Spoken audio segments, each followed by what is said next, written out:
भगवान शिव कहते हैं, सिर के 7 द्वारों को बंद करने पर आंखों के बीच का स्थान सर्वग्राही हो जाता है। यह विधि एक पुरानी तथा सरलतम विधियों में से एक है और इसका प्रयोग भी बहुत हुआ है। सिर के सभी द्वारों को, आंख, कान, नाक, मुंह, सबको बंद कर दो। जब सिर के सब द्वार दरवाजे बंद हो जाते हैं तो जो चेतना सतत बाहर बह रही है, एकाएक ठहर जाती है। वह अब बाहर नहीं जा सकती। वास्तव में अगर तुम क्षण भर के लिए श्वास लेना बंद कर दो तो तुम्हारा मन भी ठहर जाता है, क्योंकि मन का एक संस्कार है। वह श्वास के साथ चलता है। यह संस्कार क्या है समझना होगा, तभी इस सूत्र को समझना आसान होगा। रूस के अति प्रसिद्ध मनोवैज्ञानिक पावलोव ने संस्कार जनित प्रतिक्रिया को दुनिया भर में आम बोलचाल में शामिल करा दिया है। जो व्यक्ति भी मनोविज्ञान से परिचित है वह जानता है, विचार की 2 श्रृंखलाएं हैं। कोई भी 2 श्रृंखलाएं इस तरह एक दूसरे से जुड़ सी जाती है कि अगर तुम उनमें से एक को चलाओ तो दूसरी अपने आप शुरू हो जाती है। पावलोव ने एक कुत्ते पर प्रयोग किया।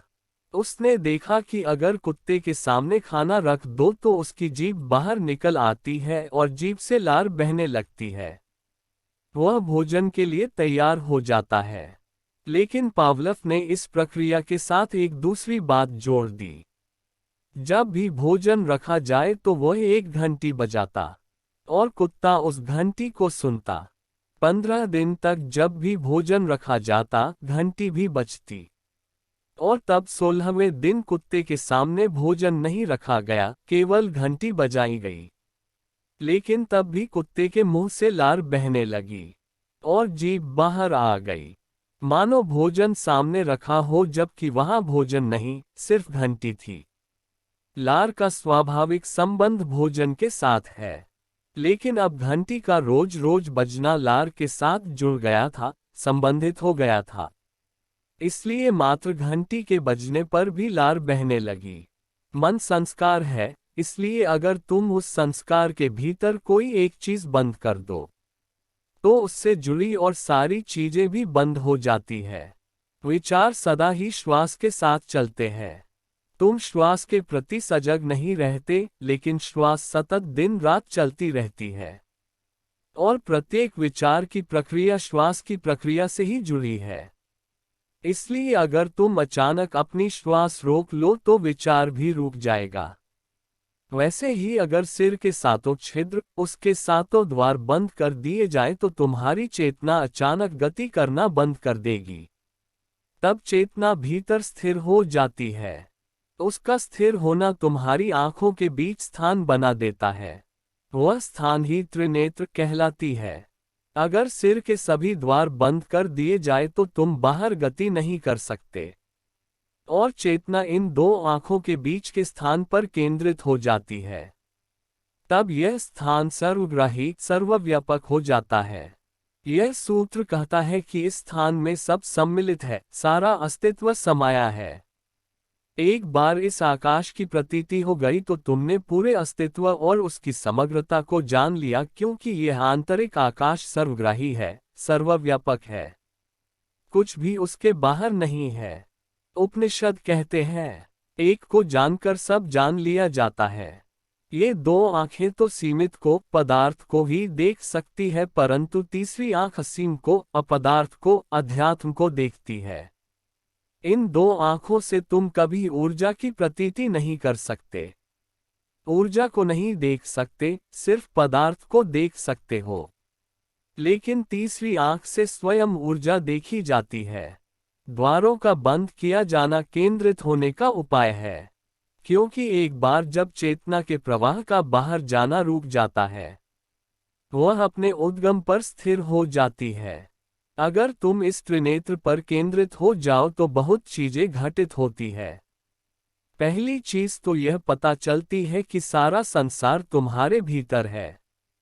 उदाहरण के लिए स्वामी राम तीरथ कहा करते थे कि सूर्य मेरे भीतर चलता है, तारे मेरे भीतर चलते हैं, चांद मेरे भीतर उदित होता है, सारा ब्रह्मांड मेरे भीतर है।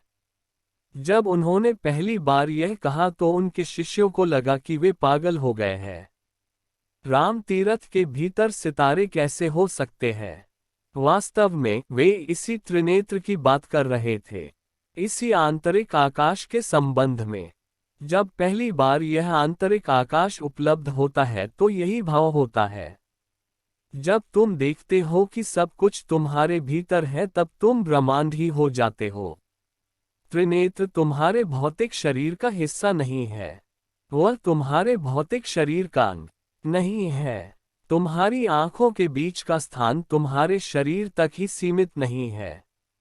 वह अनंत आकाश है जो तुम्हारे भीतर प्रवेश कर गया है, और एक बार यह आकाश जान लिया जाए तो तुम फिर वही व्यक्ति नहीं रहते।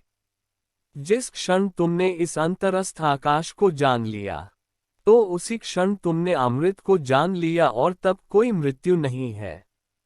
जब तुम पहली बार इस आकाश को जानोगे, तुम्हारा जीवन प्रामाणिक और प्रगाढ़ हो जाएगा। तब पहली बार तुम सच में जीवंत होगे।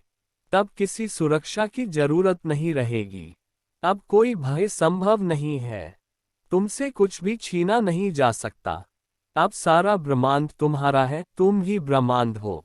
जिन लोगों ने इस अंतरस्थ आकाश को जाना है उन्होंने ही आनंदमग्न होकर उद्घोषणा की है, अहम ब्रह्मास्मि, मैं ही ब्रह्मांड हूँ।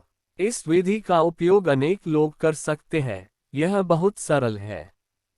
यह भी जरूरी नहीं है कि द्वारों को हाथ से बंद करो। इसलिए कानों के लिए ईयर प्लग और आंखों के लिए आई मास्क से काम चल जाएगा। लेकिन नाक और मुंह के लिए कुछ उपयोग नहीं करना है। कम से कम नाक को छोड़ रखना ठीक है। उसे हाथ से ही बंद करो। जब दबाव बढ़ता तो हाथ अपने आप ही ढीला हो जाएगा और श्वास वापस आ जाएगी। तो इसमें अंतर्निहित सुरक्षा है। यह विधि बहुतों के काम की है। इसका प्रयोग करो, अभ्यास करो, और तब भीतर देखो क्या होता है। क्योंकि श्वास भी बंद हो जाएगी, तब भी इसे जारी रखें और तब तक जारी रखो जब तक कि असह्य न हो जाए।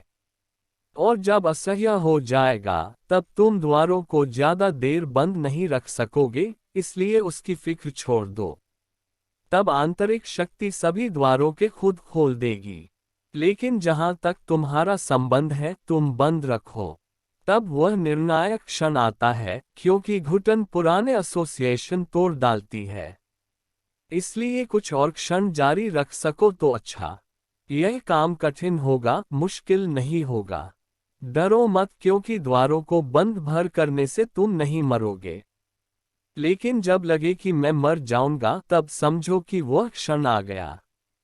अगर तुम उस क्षण में धीरज से लगे रहे तो अचानक हर चीज प्रकाशित हो जाएगी। तब तुम उस आंतरिक आकाश को महसूस करोगे जो कि फैलता ही जाता है और जिसमें समग्र समाया हुआ है। तब द्वारों को खोल दो और जब भी समय मिले इसका प्रयोग करो। दबाव बढ़ने पर तो तुम्हारी श्वास स्वयं चलने लगेगी। तब तुम उसे रोक नहीं पाओगे। इसलिए निश्चिंत होकर प्रयोग करें।